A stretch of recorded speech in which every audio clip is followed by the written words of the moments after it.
사랑하는 성도 여러분, 오늘 여러분과 함께 마음을 깊이 울리는 귀한 영적 보물에 대해 나누고 싶습니다. 그것은 바로 우리 안에 잠자고 있는 하나님의 능력, 성령의 은사에 관한 이야기입니다. 이 귀한 말씀을 듣기 전 잠시 시간을 내어 이 메시지를 주변에 공유해 주시면 어떨까요? 하나님의 은혜가 더 널리 퍼져나갈 때 여러분의 삶에도 더 큰 축복이 임할 줄 믿습니다. 구독과 좋아요는 저희가 계속해서 귀한 영적 양식을 나누는데 큰 힘이 됩니다. 주님의 이름으로 여러분의 삶에 평안과 은총이 가득하기를 축복합니다. 성경 고린도전서 12장 1절에서 사도 바울은 이렇게 간절히 외칩니다. 형제들아, 신령한 것에 대하여 나는 너희가 알지 못하기를 원하지 아니하노니 이 한 구절에 얼마나 큰 안타까움과 열정이 담겨 있는지 모릅니다. 마치 바울이 우리에게 이렇게 말하는 것 같습니다. 사랑하는 이들이여, 이것은 정말로 중요합니다. 성령께서 어떻게 여러분 안에서 그리고 여러분을 통해 일하시는지 반드시 깨달아야 합니다. 솔직히 이 말씀은 2000년이 지난 오늘날 우리에게 더욱 절실하게 다가옵니다. 오늘날 얼마나 많은 신자들이 하나님을 사랑하고 매주 교회에 출석하며 진실한 마음으로 신앙생활을 하고 있습니까? 하지만 성령님과 그분의 은사에 관해서는 잘 모르거나 더 깊이 나아가는 것을 두려워하는 경우가 많습니다. 마치 교회 안에 보이지 않는 영적 무지가 스며들어 마땅히 강력해야 할 그리스도인들을 연약하게 만든 것 같습니다. 하지만 이것은 결코 우리를 향한 하나님의 뜻이 아닙니다. 하나님께서는 우리가 모든 면에서 강하고 능력 있기를 원하십니다. 그분은 우리가 성령으로 충만하여 그분의 은사 안에서 움직이기를 바라십니다. 왜냐하면 그 은사들이 바로 우리를 통해 나타나는 하나님의 능력이기 때문입니다. 우리는 단순히 저는 10년 전에 성령 세례를 받았습니다. 와 같은 일회성 경험에 머물러서는 안 됩니다. 하나님은 우리가 끊임없이 갈망하고 항상 그분을 더 구하며 성령의 더 깊은 역사에 마음을 열기를 원하십니다. 제가 신앙생활을 통해 배운 것이 있습니다. 이미 오래전에 성령 세례를 받았지만 이제는 그 감격도 식어버리고 현실에 안주하며 영적으로 무감각해진 사람보다 아직 성령 세례를 받지 못했더라도 그것을 간절히 사모하고 갈망하는 사람이 훨씬 더 귀하다는 사실입니다. 물론 성령으로 충만하면서도 여전히 갈망하는 것이 가장 이상적이겠지요. 하지만 더 이상 갈망하지 않는다면 그 신앙은 멈춰버린 것입니다. 정체된 것입니다. 그리고 솔직히 말해 그런 영혼은 부흥의 불길을 일으키기는커녕 오히려 꺼뜨리게 됩니다. 우리가 이 세상에서 하나님을 위해 의미 있는 일을 하고자 한다면 그분의 빛 가운데 걷고 어둠의 권세에 맞서며 승리하는 삶을 살고 능력 있는 증인이 되기를 원한다면 반드시 성령으로 충만해야 합니다. 이것을 대체할 수 있는 것은 아무것도 없습니다. 이것은 선택사항이 아닙니다. 흥미로운 이야기를 하나 들려드리겠습니다. 저는 한때 플리머스 형제단이라는 공동체와 시간을 보낸 적이 있습니다. 그들은 말씀을 정말 사랑하고 세례에 대한 확신이 있으며 심지어 초대교회처럼 매주 일요일 아침에 성찬식을 거행하는 훌륭한 사람들이었습니다. 저는 그들의 경건함을 깊이 존중합니다. 하지만 그들에게는 한 가지 결정적인 것이 빠져 있었습니다. 바로 불이었습니다. 그들에게는 잘 짜인 구조와 형식, 그리고 의식이 있었습니다. 모두 좋은 것들이지만 불이 없었습니다. 마치 장작은 가지런히 쌓여 있지만 불을 붙일 성량이 없는 것과 같았습니다. 그들의 교회에 속한 한 젊은이가 성령 세례를 받고 사도행전에서처럼 방언을 말하기 시작했던 이야기가 기억납니다. 교회의 지도자들은 이 일을 받아들이지 못했습니다. 그들은 젊은이의 아버지에게 아들을 타일러서 그만두게 하라고 말했습니다. 그들은 우리는 새로운 것을 원치 않습니다. 우리는 이미 진리 위에 굳게 서 있습니다. 라고 말했습니다. 그러자 그 젊은이는 나이보다 더 깊은 지혜로 이렇게 대답했습니다. 그것이 하나님의 계획이라면 순종하겠지만 저는 그렇게 생각하지 않습니다. 그리고 집으로 돌아가는 길에 재미있는 일이 일어났습니다. 그들이 타던 말이 길 한가운데서 갑자기 멈춰서서 움직이지 않는 것이었습니다. 아버지가 아무리 말곶비를 당겨도 말은 꿈쩍도 하지 않았습니다. 아들은 아버지를 바라보며 말했습니다. 아무래도 이 말이 진리 위에 굳게 서버린 모양입니다. 사랑하는 여러분, 이 이야기는 우리 마음에 깊은 울림을 줍니다. 우리 역시 너무 굳게 서버려서 더 이상 하나님과 함께 움직일 수 없는 상태가 되어서는 안 됩니다. 그렇다면 우리는 어떻게 해야 할까요? 우리는 신령한 은사를 사모해야 합니다. 정말로 우리는 그것들을 간절히 원해야 합니다. 하나님은 우리가 성령의 은사뿐만 아니라 성령의 열매도 함께 갈망하기를 원하십니다. 만약 여러분이 이미 성령 세례를 받았다면 거기에 머물지 마십시오. 계속 전진하고 계속 성장하십시오. 영적으로 같은 수준에 이틀 연속 머무는 것은 너무 긴 시간입니다. 영적 침체는 비극입니다. 이 충만함 속에서 살아가기 위해서는 치러야 할 대가가 있습니다. 세상의 즐거움과 산만함을 내려놓고 자신을 부인하며 진리를 추구하고 하나님을 기다리는 시간을 가져야 합니다. 이것이 바로 영적 능력의 원리입니다. 성령으로 충만하여 큰 능력으로 행했던 한 러시아 청년에 대한 글을 읽은 적이 있습니다. 사람들은 그의 능력의 비결이 무엇인지 궁금해했습니다. 그 비결이 무엇이었을까요? 바로 끊임없이 하나님을 기다리는 것이었습니다. 그는 너무나 많이 기도했기에 그의 호흡마저 기도가 된 것처럼 느껴질 정도였습니다. 바로 그런 삶이 진정한 열매를 맺습니다. 또 다른 이야기를 해드리겠습니다. 어떤 설교자는 자신이 성령으로 새롭게 충만해지지 않으면 감히 강단에 서지 않았다고 합니다. 한 번은 그가 감리교회에 설교 초청을 받았습니다. 예배당은 사람들로 가득 찼지만 그는 아직 나타나지 않았습니다. 주최 측 목사님은 자신의 딸을 보내 그를 확인하게 했습니다. 딸이 그의 방에 가보니 그가 저는 가지 않겠습니다.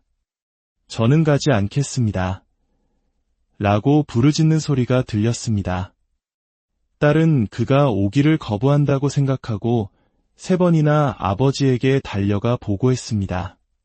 하지만 잠시 후 그 설교자는 교회로 들어왔고 그가 설교를 시작하자 하나님의 능력이 온 예배당을 뒤덮었습니다. 예배가 끝난 후 목사님이 그에게 물었습니다. 왜 제 딸에게 오지 않겠다고 말씀하셨습니까? 그러자 그가 대답했습니다. 저는 주님께서 저를 새롭게 채워주시기 전까지는 가지 않겠다고 주님께 말씀드렸던 것입니다. 주님께서 채워주시자 저는 왔습니다. 이것이 바로 능력입니다. 이것이 겸손입니다. 이것이 성령님을 향한 전적인 의존입니다. 여러분, 성령께서 여러분과 함께 하실 때 여러분은 그것을 압니다. 이것은 단순한 신학 이론이 아닙니다. 여러분은 그분의 임재를 느끼고 그분을 인식하게 됩니다. 우리는 단 한 시간도, 아니 단 한순간도 그분의 가까이 계심에 대한 내적 감각 없이 살아가서는 안 됩니다. 그분의 능력이 여러분 위에 있을 때 실패는 여러분을 붙잡을 수 없습니다. 여러분은 견고하고 강하며 항상 평균 이상으로 살아갈 수 있습니다. 사도 바울은 우리가 그리스도께 나아오기 전 우리는 이방인이었고 길을 잃고 혼란스러워하며 말 못하는 우상을 따르고 헛된 종교에 이끌려 다녔음을 상기시킵니다. 그러나 이제 이 은혜의 시대에 하나님께서는 우리를 접붙여 주셨습니다. 유대인들에게 기회가 있었지만 많은 이들이 복음을 거부했습니다. 그래서 하나님은 우리 이방인들에게로 눈을 돌리사 아브라함에게 약속되었던 동일한 축복을 누릴 수 있게 하셨습니다. 생각해 보십시오.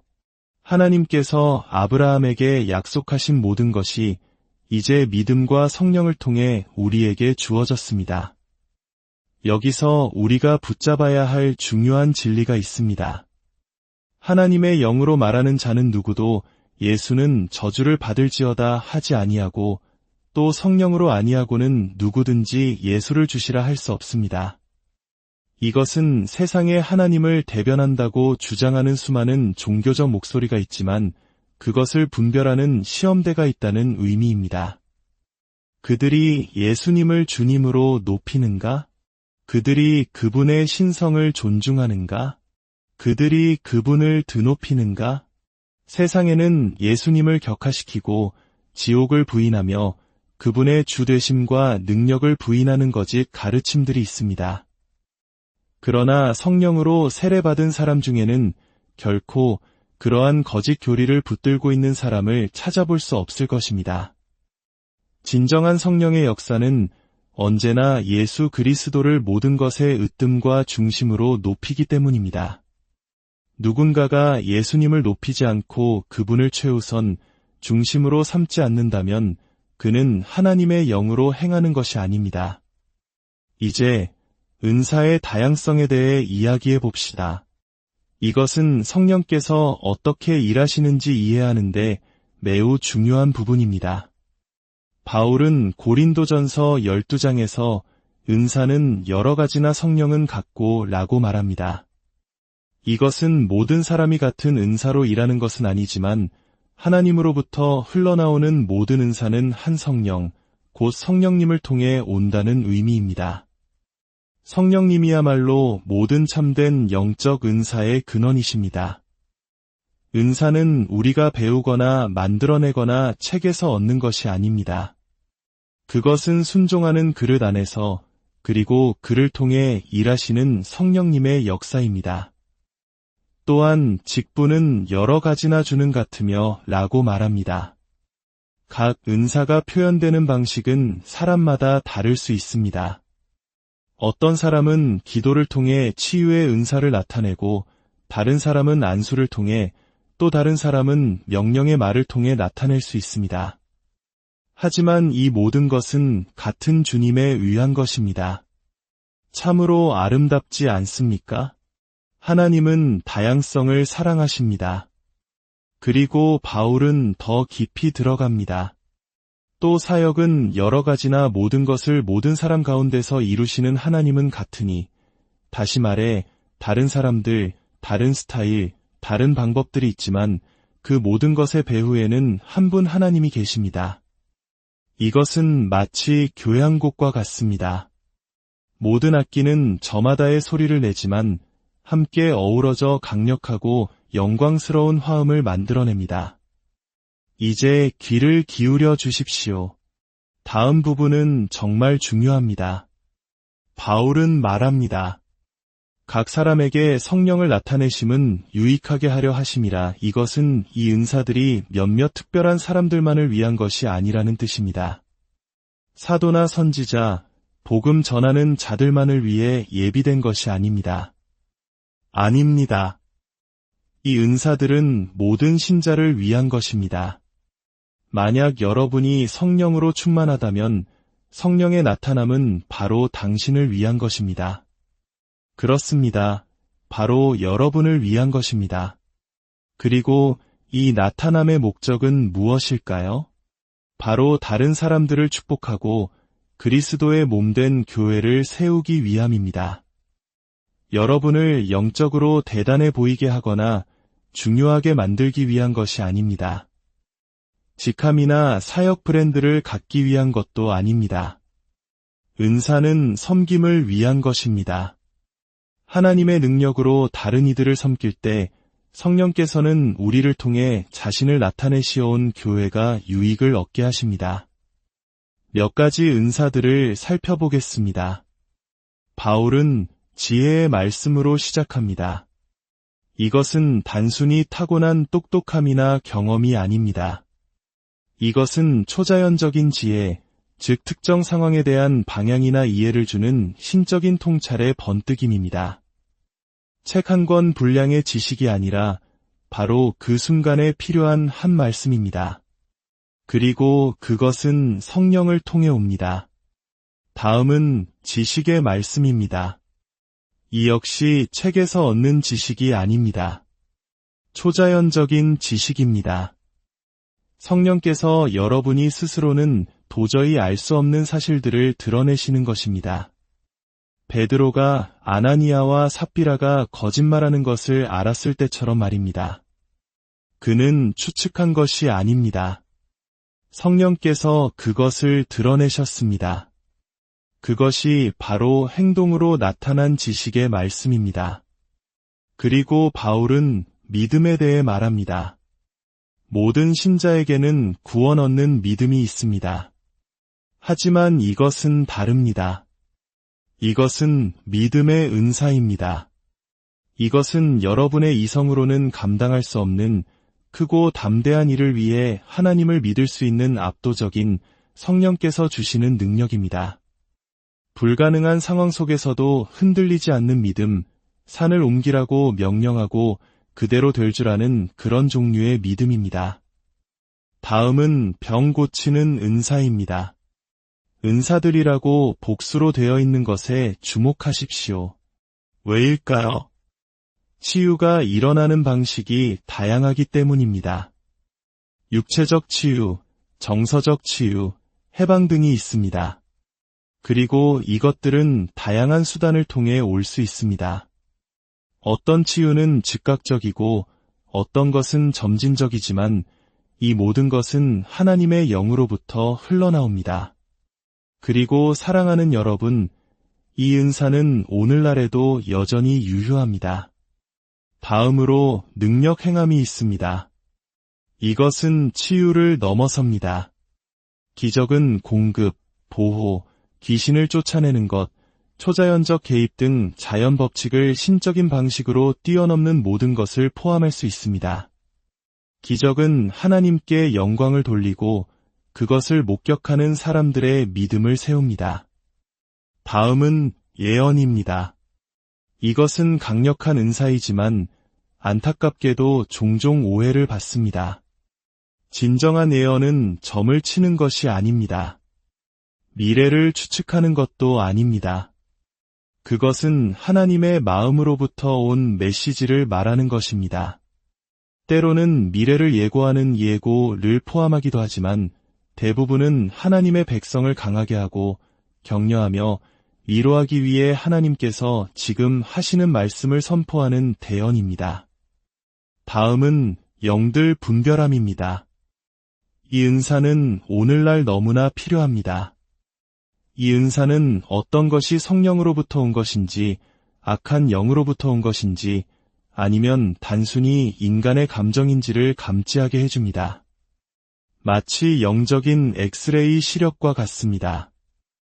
이 은사를 통해 여러분은 어떤 가르침이나 현상, 심지어 사람의 행동 뒤에 있는 근원을 감지할 수 있습니다. 이것은 교회를 속임수로부터 보호합니다. 그리고 각종 방언 말함과 방언들 통역함이 있습니다.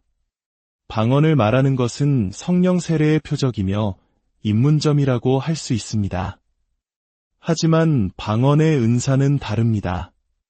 그것은 성령께서 교회의 덕을 세우기 위해 알지 못하는 언어로 메시지를 주실 때 나타나며 반드시 방언 통역이 뒤따라야 합니다.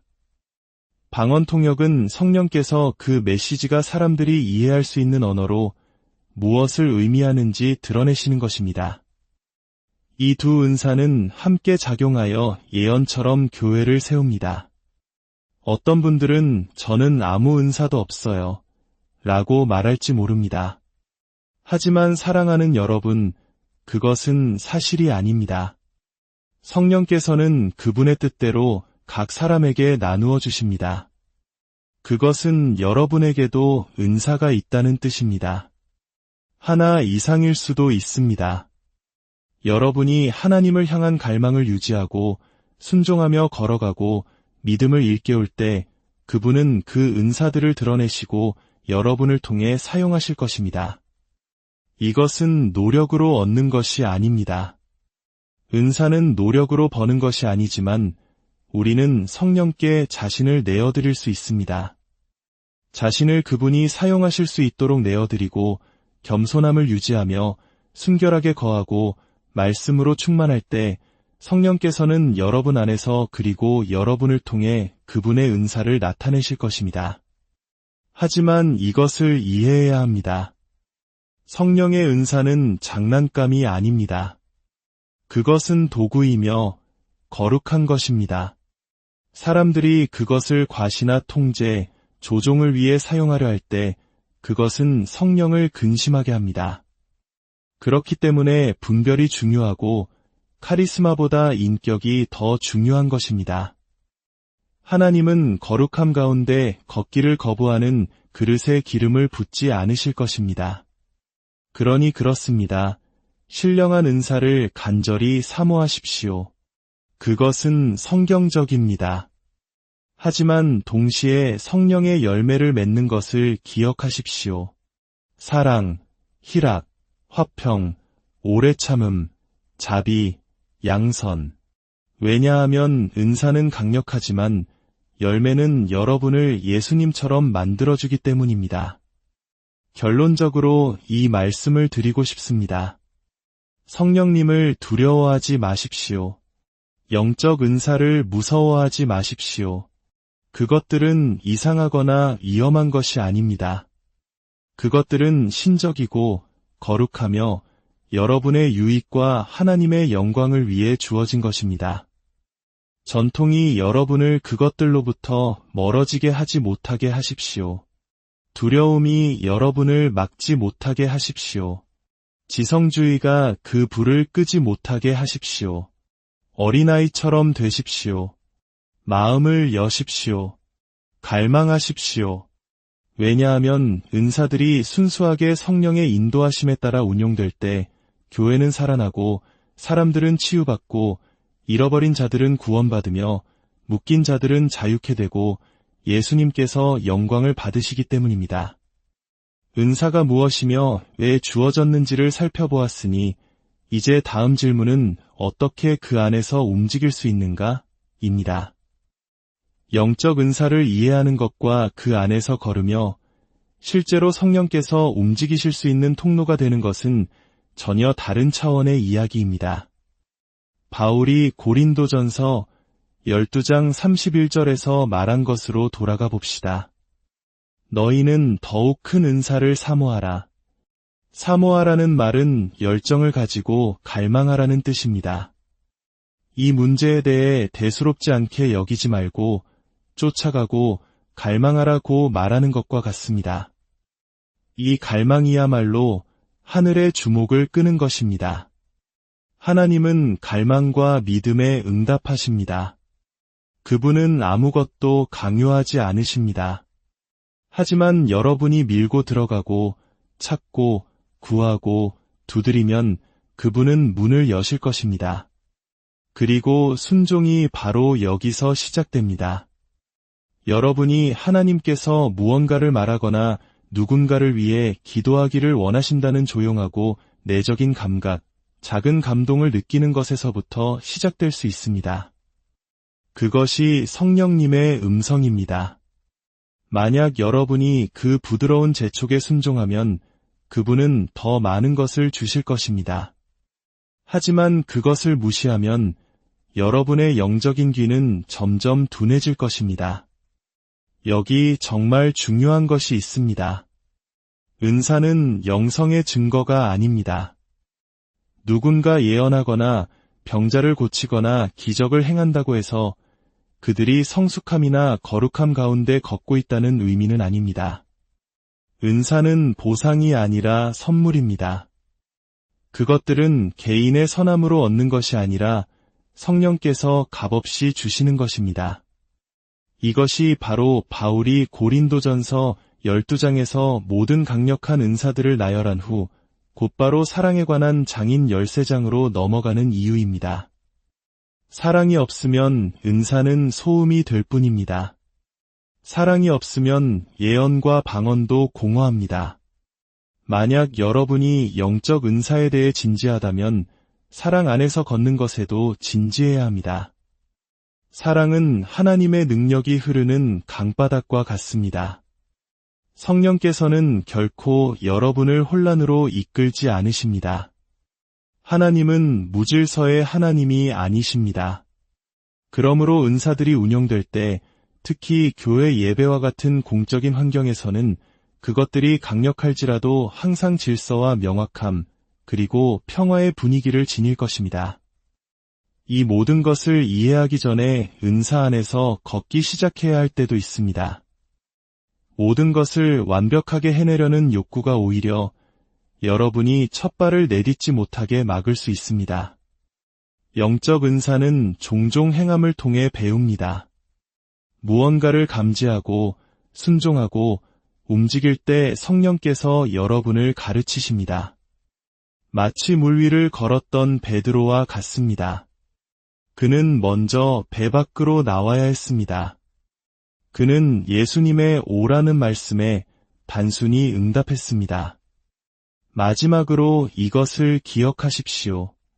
은사의 궁극적인 목표는 사역을 세우거나 사람들에게 깊은 인상을 주거나 심지어 강력하게 느끼기 위함이 아니라 예수님을 영화롭게 하는 것입니다. 성령께서는 항상 그리스도를 가리키십니다. 그분은 예수님을 높이시고 복음의 진리를 확증하시며 교회를 세우고 사람들을 자유롭게 하십니다. 오늘날 교회는 성령의 능력을 절실히 필요로 합니다.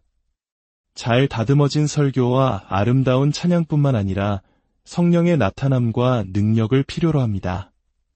그러므로 사랑하는 여러분, 메마른 기독교 신앙에 안주하지 마십시오. 가슴에 불이 없는 머리의 지식에 만족하지 마십시오. 더 깊이 나아가십시오.